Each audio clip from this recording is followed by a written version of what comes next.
నమ శివాయ.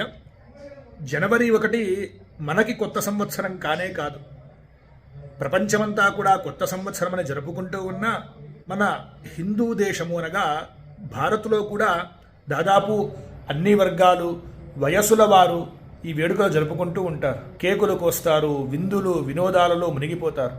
డిసెంబర్ 31న అయితే మరీను శివరాత్రికైనా కూడా జాగరణ చేయని వారు ఉంటారు. కానీ 31 డిసెంబర్ రాత్రి మాత్రం తప్పకుండా అందరూ కూడా మెలకువగా ఉంటారు. ఇక్కడ మనము ఒక విషయాన్ని మర్చిపోతూ ఉన్నాం.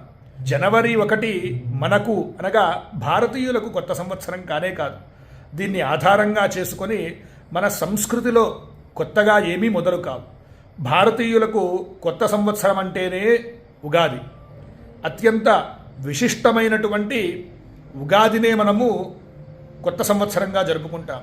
ఇప్పుడు ఇదంతా కూడా ఎందుకు అంటే జనవరి 1న కొత్త సంవత్సరం జరుపుకోవడం వలన మనకు ఒదిగేదంటూ ఏమీ ఉండదు, డబ్బు ఖర్చు తప్ప. మనకంటూ ఒక సంస్కృతి సంప్రదాయం ప్రతి ఒక్కటి కూడా ఉన్నది.